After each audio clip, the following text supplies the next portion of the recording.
राम नाम जप्नाले के फाइदा हुन्छ? हिन्दू धर्ममा भगवान श्रीरामको नाम अत्यन्त पवित्र र शक्तिशाली मानिन्छ।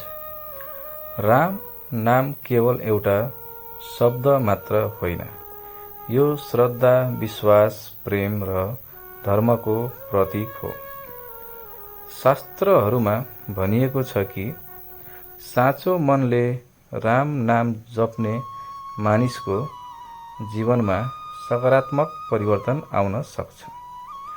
सबैभन्दा पहिलो फाइदा मनको शान्ति हो। आजको व्यस्त जीवनमा मानिस तनाव, चिन्ता र डरले घेरिएको हुन्छ।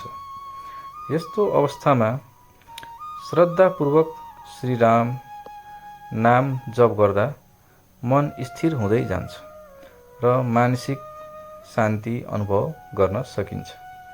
नियमित जपले मनलाई सकारात्मक सोचतर्फ प्रेरित गर्छ। राम नाम जपले एकाग्रता र आत्मविश्वास पनि बढाउन मद्दत गर्छ। जब मानिसले नियमित रूपमा भगवानको नाम स्मरण गर्छ, उसको मन भड्किन कम हुन्छ। यसले काम, अध्ययन र दैनिक जीवनमा ध्यान केन्द्रित गर्न सहयोग पुर्याउन सक्छ। धार्मिक विश्वास अनुसार राम नाम जपले पापबाट मुक्ति र पुण्य प्राप्ति गराउँछ। भगवानको श्रीराम सत्य, मर्यादा, दया र धार्मिक प्रतीक हुन्। उहाँको नाम जप्दा मानिसमा पनि यस्तै गुणहरू विकास हुन प्रेरणा मिल्छ। त्यसैले राम नामले जीवनलाई नैतिक र सदाचारी बनाउन सहयोग गर्ने विश्वास गरिन्छ। राम नाम जप्ने व्यक्तिमा क्रोध, लोभ, अहंकार र ईर्ष्या जस्ता नकारात्मक भावनाहरू कम हुँदै जान्छ भन्ने धार्मिक मान्यता छ। यसको सट्टा प्रेम, क्षमा, दया र सहनशीलता जस्ता सकारात्मक गुणहरू बढ्न थाल्छन्। यिनै गुणहरूले परिवार र समाजमा राम्रो सम्बन्ध कायम गर्न मद्दत गर्छन्।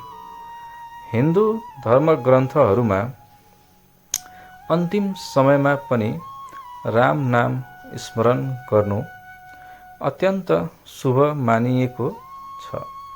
त्यसैले धेरै भक्तहरूले जीवनभर राम नाम जप्ने अभ्यास गर्छन्। यो अभ्यासले भगवानप्रति भक्ति र विश्वासलाई अझ बलियो बनाउँछ। यद्यपि राम नाम जपको प्रभावलाई धार्मिक र आध्यात्मिक विश्वासको दृष्टिकोणबाट हेरिन्छ। श्रद्धा, नियमितता र असल कर्मसँगै जप गर्दा यसको आध्यात्मिक महत्त्व अझ गहिरो अनुभव गर्न सकिन्छ।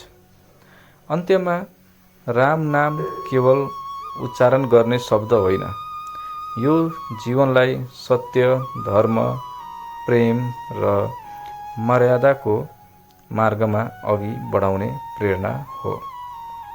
यदि हामीले दैनिक केही समय श्रीराम, जय श्रीराम वा श्रीराम जय राम, जय जय राम मन्त्र श्रद्धापूर्वक जप गर्ने बानी बसाल्यो भने मनमा शान्ति, जीवनमा सकारात्मक सोच र भगवानप्रति गहिरो भक्ति जागृत हुने विश्वास गरिन्छ। त्यसैले भनिन्छ, राम नाम भन्दा ठुलो धन र राम भक्ति भन्दा ठुलो सुख अरू केही छैनन्। जय श्री राम।